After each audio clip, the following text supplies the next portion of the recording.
My name is Sister Doris Mary Turek. I am a school sister of Notre Dame. I am from Baltimore, Maryland, and I've been a school sister of Notre Dame for 40-something years now. And when I was a child, I grew up in a family where we went to Mass every Sunday without missing a single Sunday, and where we said the Rosary every evening before, right after supper. So I was used to praying and to enjoy praying.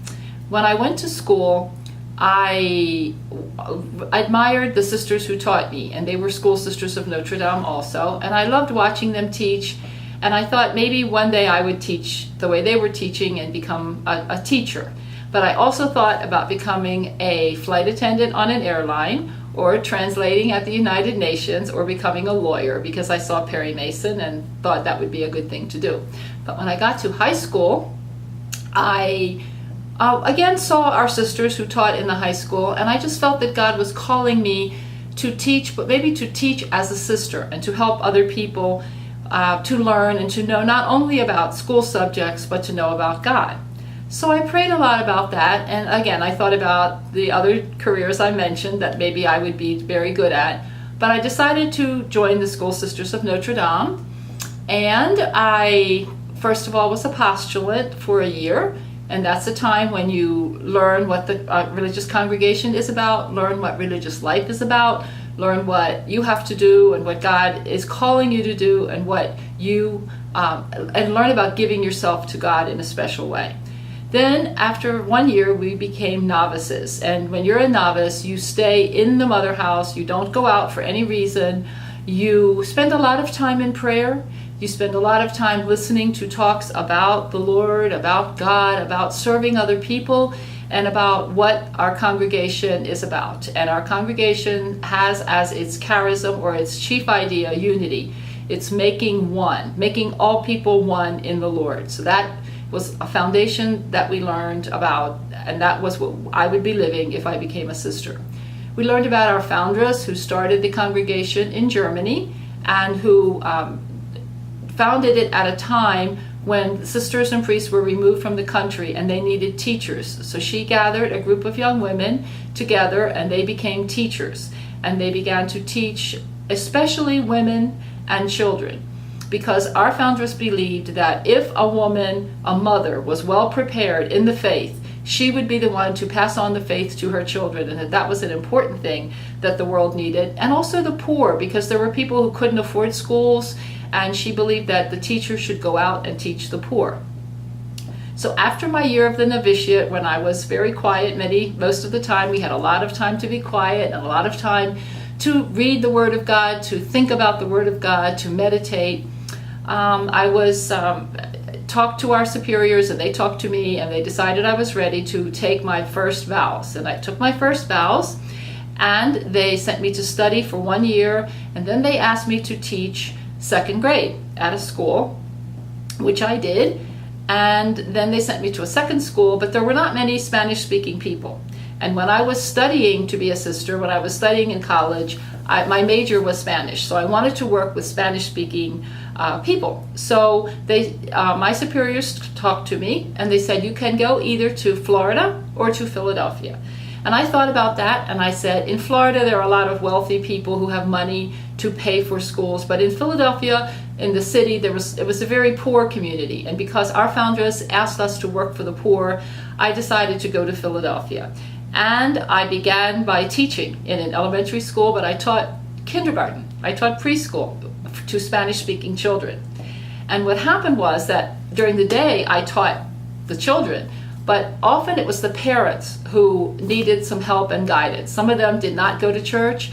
Some of them did not know how to teach the faith to their children. So I wound up doing ministry with the parents, especially these young parents, because when you have a small child, you come to school all the time, you bring the child to school, and there was an opportunity for me always to see the parents and talk to them, and I was able to help them in some ways, and that was a good thing. And I also tried very hard to take the children to the library once a month or twice a month so that they could get books and develop a habit of reading, because I thought that was very important also. So finally, after I did that for a number of years, the director of Hispanic ministry of the diocese, archdiocese, asked my superior to send me to work at the diocesan center. Now, when I was called, I felt called to be a sister. I wanted to teach. I thought that was the most wonderful thing, and I was teaching for many years, or several years. But then I was asked to work in the Archdiocesan Office of Worship with Spanish-speaking people, because many people wanted to form choirs. They didn't know how to pick music. They didn't know a lot of things. So I worked in the Office of Liturgy in the Archdiocese of Philadelphia. Then I was asked to spend some hours working at St. Charles Seminary with permanent deacons in Spanish, and also lay ministry, lay people who were preparing for ministry. So I started the lay ministry program in Spanish for the Archdiocese also. So I was doing all of those lovely things. And in the meantime, I was living in a very poor parish. And I found that people wanted to bring cases to a lawyer, but because their cases were very small and not worth a lot of money, many times a lawyer wouldn't take their cases, or they couldn't find lawyers who spoke Spanish who would take their cases. And there were two things that happened that really made me stop and think that, people need to have legal representation. One was a young woman who had ear surgery and lost her hearing in one ear. And I talked to the family many times, and I said, you have to sue. You deserve money for this error that the doctor made. But they were so afraid of the system and how complicated it was, they would not sue. Another instance was a grandmother whose grandchildren were playing outside in front of the house, and there was a street fight. Two men were fighting in the street. They called the police. Her grandchildren somehow crawled through the legs and arms of everybody in front of them and wound up right out in the front where the fight was. Well, the grandmother came out and saw her grandchildren up there right in the scene of the fight and tried to push the police away to get her grandchildren. But the police only spoke English. She only spoke Spanish. So there was a big problem, and she was actually pushing them, trying to get to her grandchildren. So they arrested her for interfering with police business. So that was another reason that I said, someone has to be here for the people, because when these kinds of incidents happen, there's nobody to speak Spanish and to defend them. So my superiors got the brilliant idea to send me to law school. Now, this is while I'm working for the Archdiocese. I'm going to law school at Temple University at night.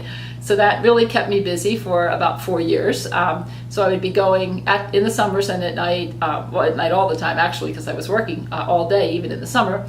So I went to law school, got my law degree, and I'm licensed in Pennsylvania and New Jersey.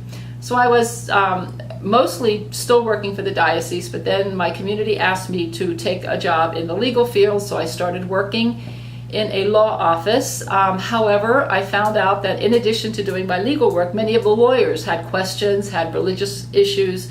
So I was actually doing ministry with the lawyers in addition to the clients that I had. And I also made it a habit to go to Mass at noon every day. There was a church that had noon Mass for business people.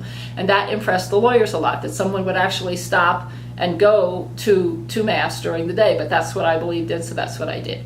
So for a number of years, I worked in law firms, 2 law firms, and did legal work, but also found that it was just as important to work with the attorneys and help them with their spiritual concerns. After a number of years, my mother became ill, and my mother lived in Baltimore, so I was asked to go back to Baltimore and to get a job there so that I could be closer to my mother. And I couldn't really work in a law office because if I had to be in court and my mother were ill at the same time, it would not have worked out. So I got a job at the Legal Resource Center for Religious, which is an office that handles legal concerns for religious. It could be immigration issues with people, priests and sisters coming from other countries. It could be income tax issues. It could be all kinds of things. And so I was working in that office dealing with legal concerns for religious. That was a part-time job. And the other part, I was working at the Institute of Hispanic Liturgy, which had its office at the Catholic University of America. That's a national organization. And so I was doing both of those part-time, and it was a question of trying to remember what day I had to go to which place to do which job.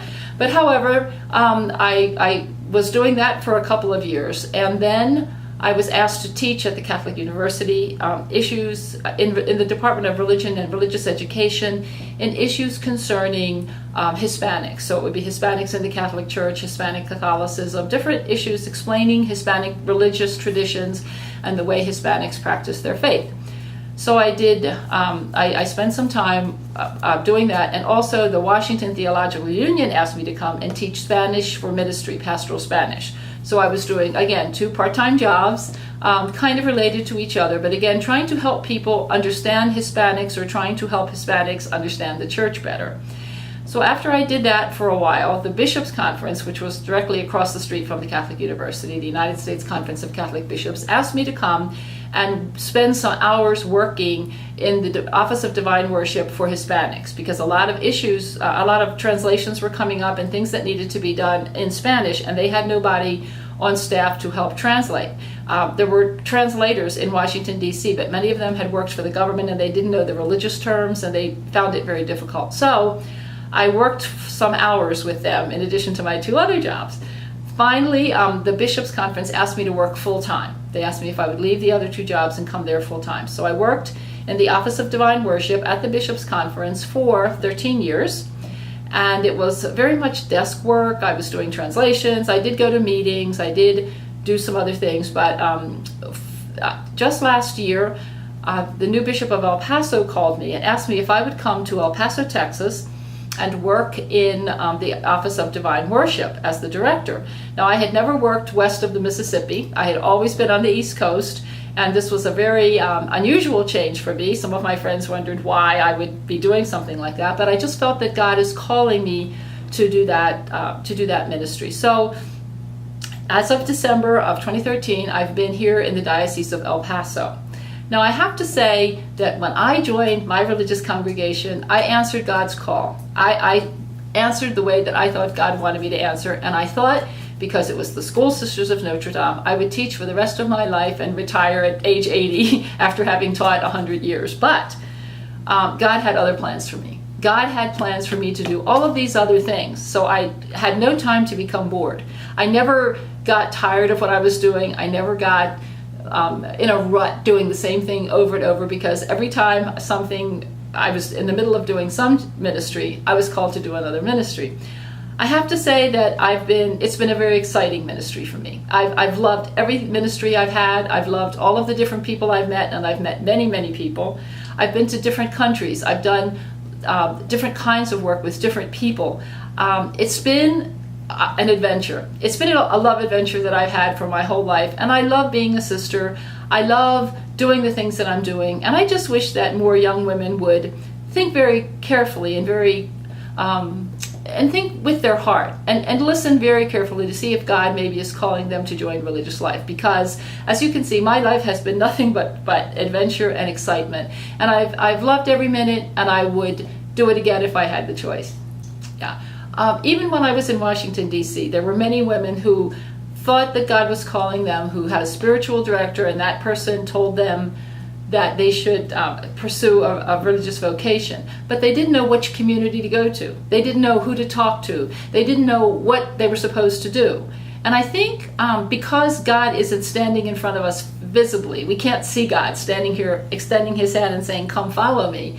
I would say that anybody who feels that God is calling them should talk to a priest, but also talk to a sister. If it's a religious woman, talk to a sister. If it's a man, talk to a priest. Just find a priest or sister that you feel comfortable with and say, "I have this desire. What do you recommend?" And after talking to that person, they, I think, would be more than happy to guide you to a place where you could go and try. They have different programs where you come and see, you come to the community for a weekend and you spend a weekend there. They have programs at seminaries where you go and spend time with the seminarians, and you get a feel for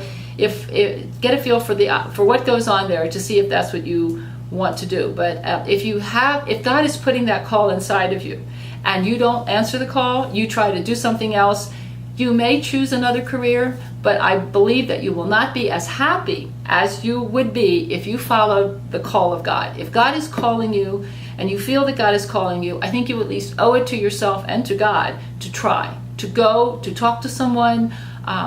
There are many, many ways to do that. I think personal contact is the best. You can go online and find different religious communities or different orders of priests or different dioceses, but I think personal contact is the best thing. I think that's the best way to get to know what the religious life or what the priesthood is about is to talk to someone who is living that life and can guide you to what community you might be best suited for, because each person has gifts. I love to teach, so that was the gift that led me to my community. But I think have someone point out to you what your gifts are and then match you up with a religious community.